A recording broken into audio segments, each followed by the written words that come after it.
The mysterious traveler.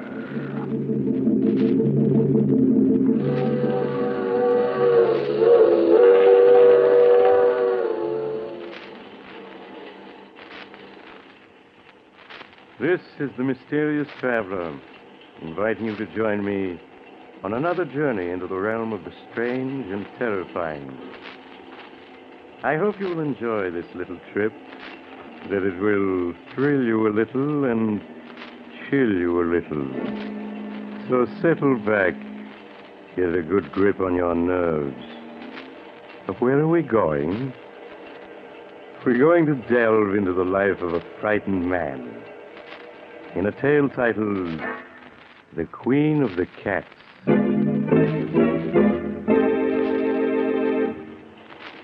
Some years ago, when I was practicing medicine, I was called upon by a young girl of 22 or so.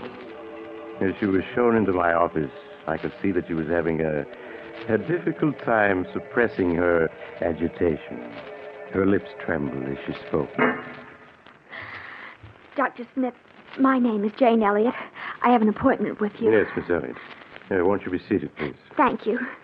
Now, what seems to be the trouble, Miss Elliott? You're trembling. You don't look well at all. I'm not ill, Doctor. It's Chris Arnold, my fiancé. Oh, Doctor, you've got to help him. If you don't, something terrible will happen. Well, I'll do everything I can, Miss Elliott. Now, tell me what's wrong. I don't know what's wrong. All I know is that Chris is frightened. He's in deadly fear of something. Has he told you what it is that frightens him? No, I've questioned him countless times, but he refuses to tell me. I see. Where is your fiancé now? At his home, Brookfield Manor. Oh, Doctor, I know it's late, but won't you come with me and see Chris? He needs help desperately. There, Miss Elliott. You mustn't cry. Of course I'll come with you. And I'll do what I can.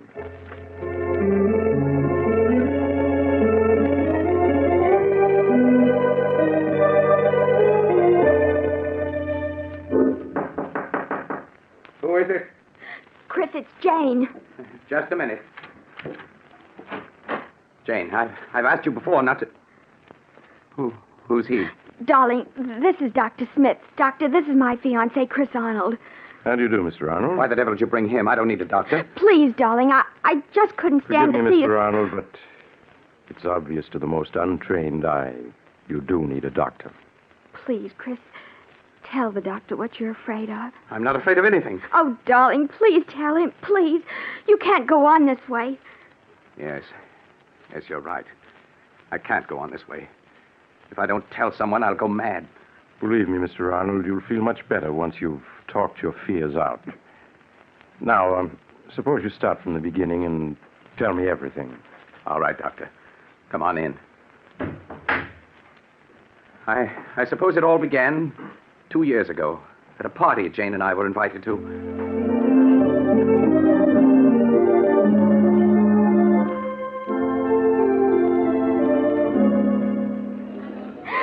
Oh, Chris, isn't this a wonderful party? The only thing wonderful about it is you.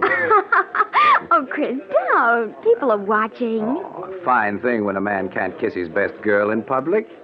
What's this generation coming to, anyway? At Miss Tyndall's school, we were taught a young lady never kisses a man in public. Miss Tyndall is setting romance back 50 years. Who are you looking for, anyway? Rana Farouk, my roommate at Miss Tyndall's. Oh, yes, she's the Egyptian girl you were telling me about. Yes, I want you to meet her. Only you better not fall in love with her as every other man does. Sounds as though she's a second Cleopatra. Men just can't seem to be able to resist her. Well, I'm curious to see this siren of the Nile. Oh, there she is, Chris. Come on. So that's Rana. No wonder men can't resist her. Hello, Jane. I've missed you. Rana, this is Chris Arnold. Chris, this is Rana Farouk. Hello, Chris. Hello, Rana. Oh, look, there's Miss Tyndall waving to me. Excuse me, won't you? Of course, Jane. I'll be back in a minute. You know, Chris, at Miss Tyndall's, the first thing I'd see in the morning when I got up And the last thing before I went to bed was your picture. And I always knew that someday we should meet. And now we have. Why are you staring at me like that? Aren't you going to say anything? I prefer just to look.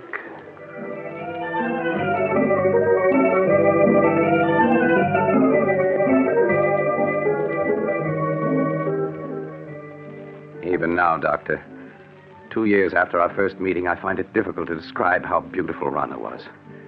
She had lustrous black hair that came down to her shoulders and sparkling green eyes that bewitched you. No words can do her beauty justice. I was captivated the moment I saw her. I see. What happened after that first meeting? Rana seemed also attracted to me. After that night, we saw each other constantly. You did? Nothing seemed to matter to me when I was with her. And it made me indescribably happy to learn she felt the same way. A month after we'd met, we were married. Please go on, Mr. Arnold. After we were married, we took an apartment in town. In the months that followed, I began to see Rana not as the image I'd been infatuated with, but as she really was, vain, selfish, and possessive. It was a possessiveness verging on madness. She couldn't bear to have me out of her sight, and when I was, upon my return, there would be questions, countless questions. I began to dread seeing her. And then there were the cats. The cats? Yes. She had an insane passion for them. Yes, when Rana and I were at school together, Doctor, she always had a few cats around. She said that she couldn't live without The apartment them. was always full of cats. She'd sit for hours stroking them, whispering to them until I felt I'd go mad. Life became a nightmare for me, a nightmare full of cats. And Rana asking questions, endless questions. One day, I realized I couldn't go on living with her any longer, that our marriage had been a mistake. I decided to tell her about it that very evening. May I come in, Rana? Of course, dear.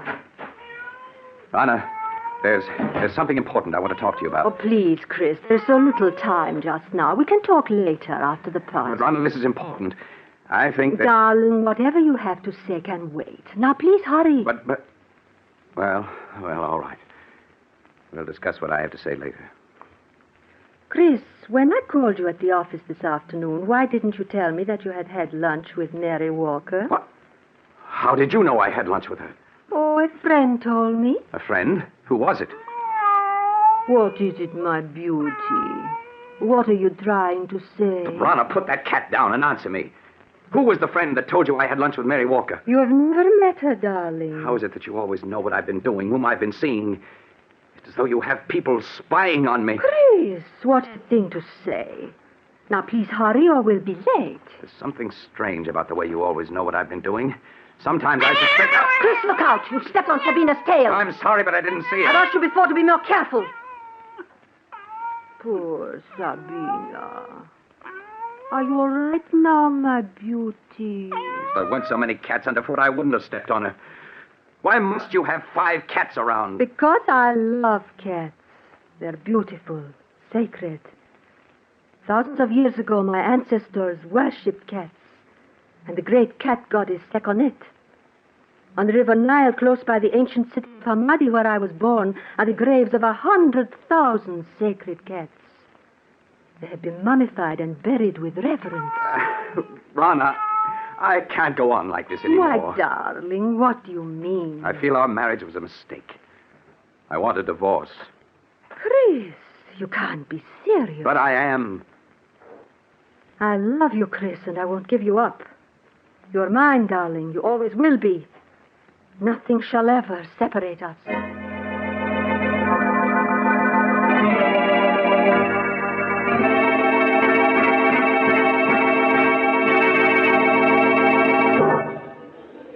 Would you care for a cocktail, sir? No, thank you.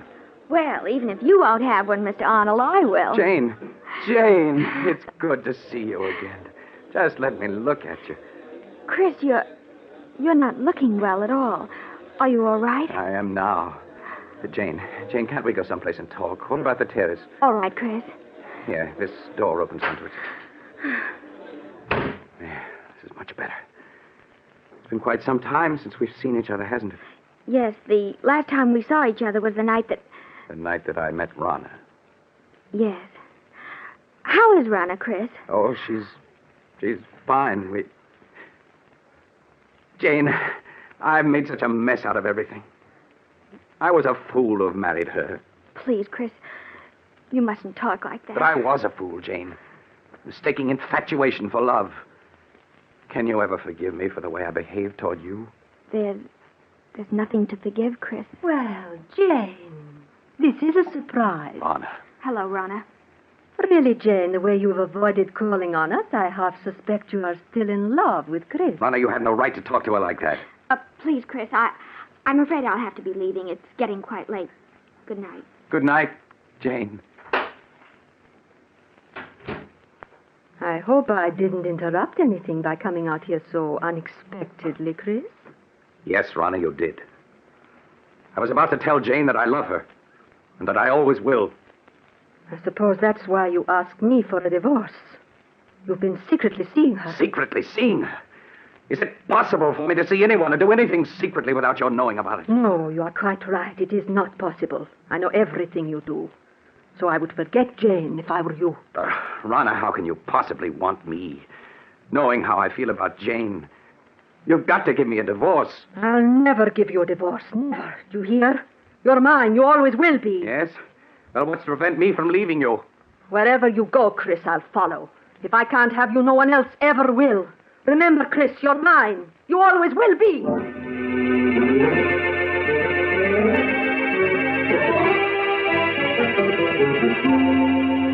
I can still see her, Doctor, as she stood there screaming at me.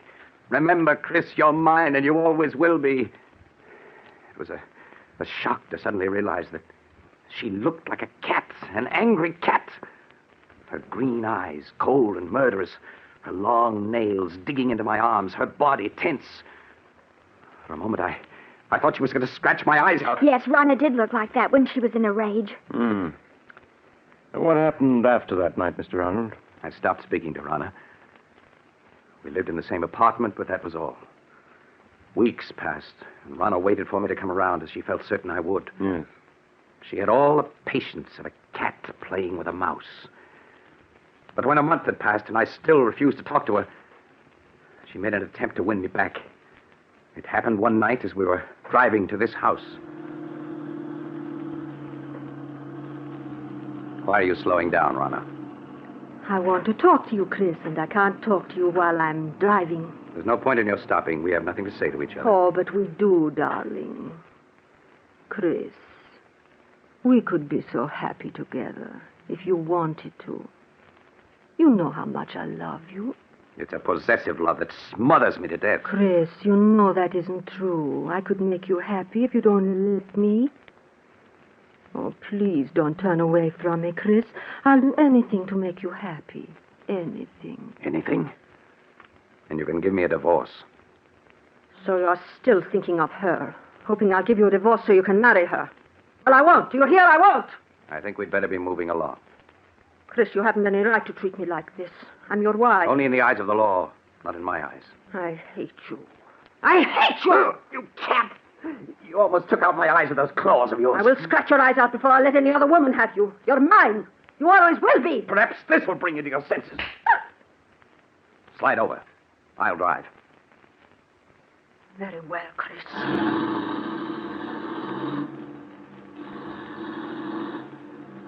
You think you've beaten me, Chris.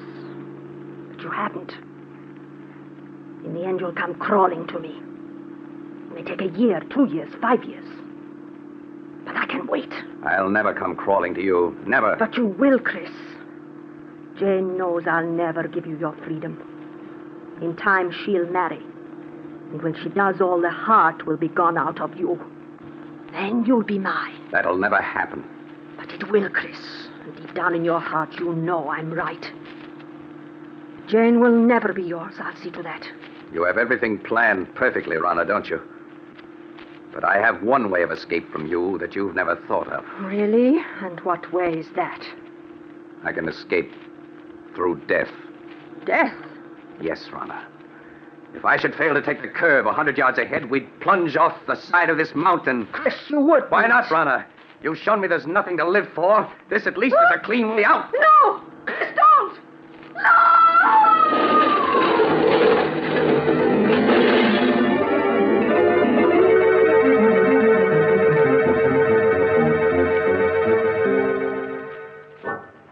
When I drove the car over the side of the mountain, Doctor, I thought Rana and I were going to our deaths. But fate decreed otherwise. When I recovered consciousness 48 hours later in a hospital, I learned it was only Rana who died. Yes, I recall reading about it in the papers. It was a miracle that you survived. Yes. For weeks, they despaired of saving me. But at the end of 8 months, I walked out of that hospital. The police believed my story that it was an accident. And I was free to begin a new life. It was just a week after I was discharged from the hospital that I ran into Jane. Chris! Oh, Chris, it's you. Janie, you always seem to pop up just when I need you most. Chris, you look so much older. Are you all right? And my heart isn't any too good, but otherwise I'm fine. And seeing you again is just what I need to put me on my feet. These past months must have been so difficult for you. I don't want to look back to the past, Jane, but only to the future. The future I once hoped we'd share, and still do.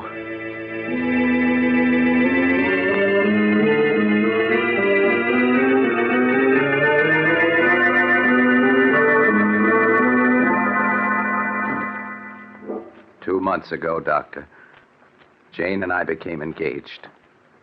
It was just about that time that I first began to notice that everywhere I went, there always seemed to be a cat following me. Are you sure you weren't imagining it, Mr. Arnold? At first, I thought it was my imagination.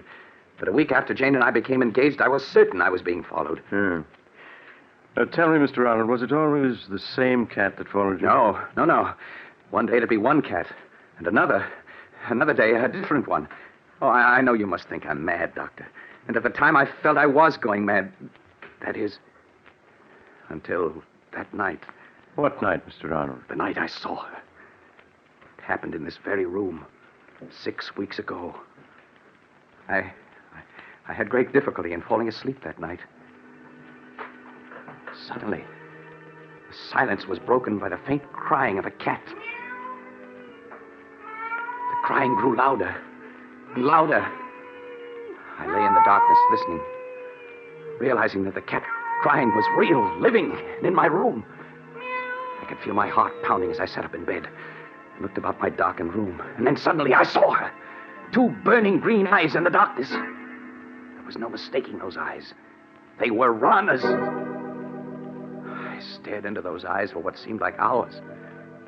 Then, as though listening to a stranger's voice, I heard myself speak. Rana. It is you, Rana, isn't it? Yes. I'd recognize those green eyes anywhere. So you've come back, and in the form I've always thought of you, as a cat. I know why you've come back. It's because of Jane. You always said that if you couldn't have me, no one else could. But I was yours, and always would be. Well, you're wrong, do you hear? Jane and I are going to be married. You came between us once, but you aren't going to this time. I will marry you, and there's nothing you can do to stop me. Ah, you fiend! Trying to scratch my eyes out. Well, we'll see about that. There. Perhaps that'll show you that nothing you can do will stop me from marrying her. I know that all those cats that were following me, spying on me, were doing so under your orders. You're the queen of the cats. Yes, I should have known. No wonder you always knew where I'd been, who I'd seen. You had your cats spying on me even then. Well, even if you are the queen of the cats, you can't prevent me from marrying Jane. Perhaps a bullet between those green eyes of yours is what's needed.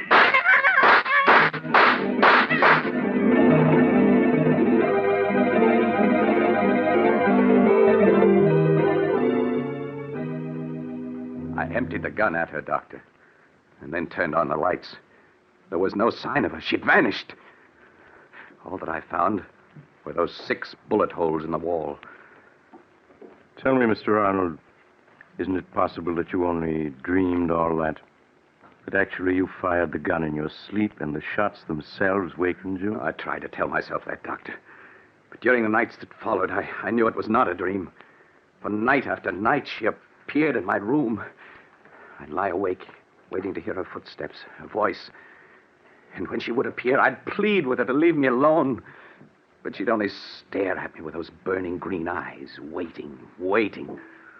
I knew she'd never leave me alone as long as I intended to marry Jane. Finally, I could stand it no longer, and I went to see Jane. Chris, this is a surprise. Come in, darling. Thank you, Jane. Oh, well, where have you been keeping yourself this past week? I was beginning to believe I was being jilted. Jane, there's something I want to ask you. Yes, Chris, of course. What is it? I know we set our wedding for next week. But couldn't we put it off for a while? Just a little while. Darling, what is it? There's something wrong. I know there is. Please tell me. I wish I could, but I can't. Please, Jane, just have faith in me. You know I wouldn't postpone our marriage if I could possibly help it. All right, Chris, I do have faith in you. We'll consider our marriage postponed for the time being.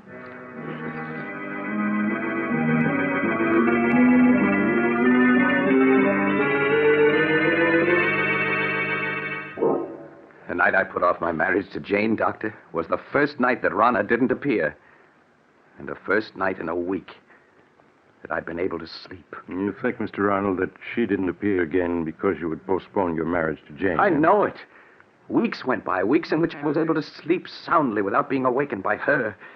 And I came to think that perhaps it had all been part of a horrible nightmare, and that I was over it at last.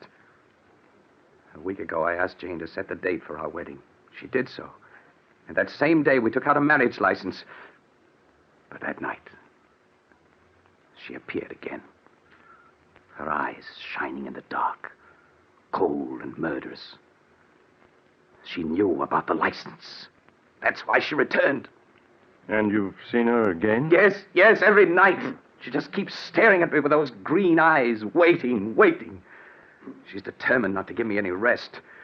I tell myself that I mustn't be afraid, but I keep hearing her voice over and over. If I can't have you, no one else will. You're mine, and you always will be. Oh, Chris, darling, I wish I had known all this before. You feel, Mr. Arnold, that somehow she'll prevent you from marrying Jane, huh? I know I sound mad, but I do. I have a feeling something horrible will happen if I attempt to marry her. Do you still have the marriage license? Yes. Why do you ask? Mr. Arnold, you've reached a crisis in your life. You're faced with fears that are threatening to overwhelm your sanity. The only way for you to challenge your fears is to go through with your marriage to Jane now, tonight. Tonight? Yes. It's quite late, but I'm sure a friend of mine who's a judge will marry you. Get married tonight? If you hesitate, you're lost. Your only chance is to face your fears. All right, Doctor. All right. Jane, will you marry me tonight? Oh, yes, Chris. Yes.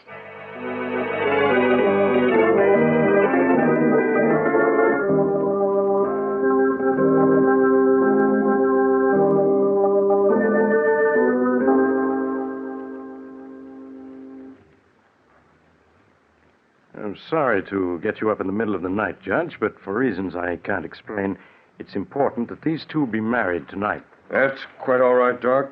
Always glad to oblige a friend. Have you got the license and the ring, young man? Yes, sir. Here's the license and the ring. Now, young man, if you'll take her right hand. That's it. Now, shall I give you the long ceremony or the short one? The short one, please. Just as you say, young lady. This is the shortest one I've got.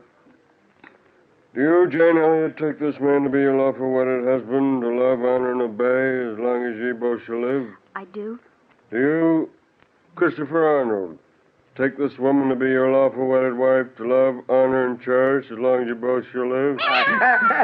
It's she. It's Rana. Chris, please, it's only a black cat. You mustn't pay any attention to it. Of course not. Now, It's Rana, I tell you. Look at her eyes. I told you she was trying to prevent my marrying Jane. Well, I'll get rid of her once and for all. Chris, what are you doing with that gun? Put it down. She got away. Well, wherever she's gone, I'll find her and kill her. Chris, come back.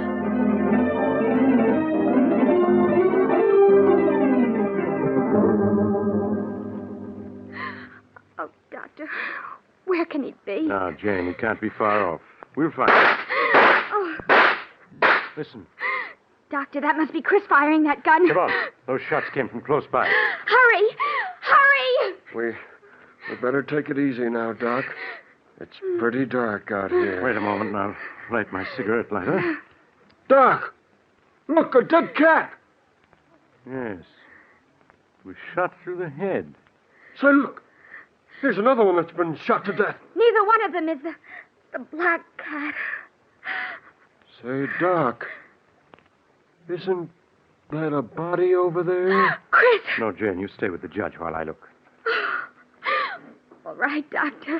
There, miss. You mustn't cry. This never would have happened if I hadn't agreed to bury him. He was afraid. So afraid. Doc, is it Arnold? Yes. Yes, it's he. He's dead, isn't he? I can see it in your face. Yes, Jane. He's dead. But, Doc, what happened to him? He's been clawed to bits, as if by hundreds of cats.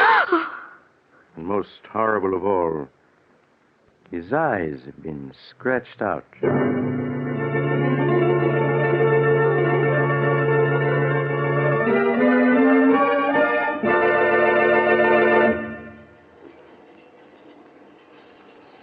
This is the mysterious traveler again.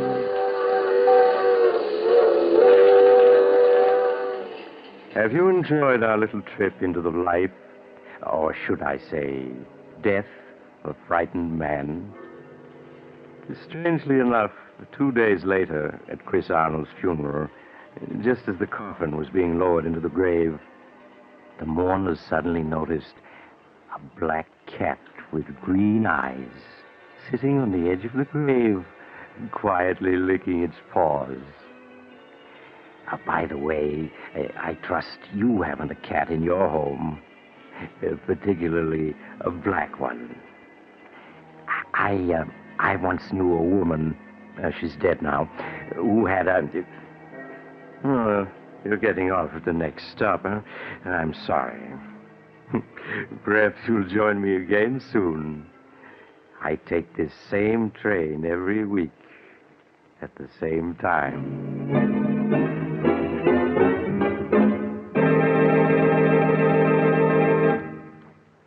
You have just heard Chapter 31 of The Mysterious Traveler, a series of dramas of the strange and terrifying. In today's story, Queen of the Cats, Stutz Cotsworth played Chris, Sarah Burton played Rana, and Sandra Gould played Jane. The Mysterious Traveler is written by Bob Arthur and David Cogan, and original music was played by Doc Whipple. The entire production was under the direction of Jock McGregor.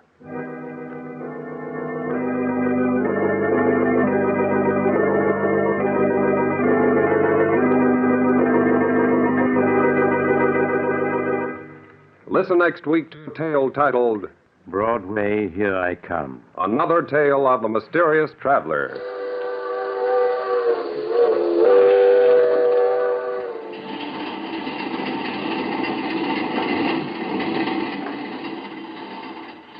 The Mysterious Traveler is presented by WOR Mutual from the WOR studios in New York.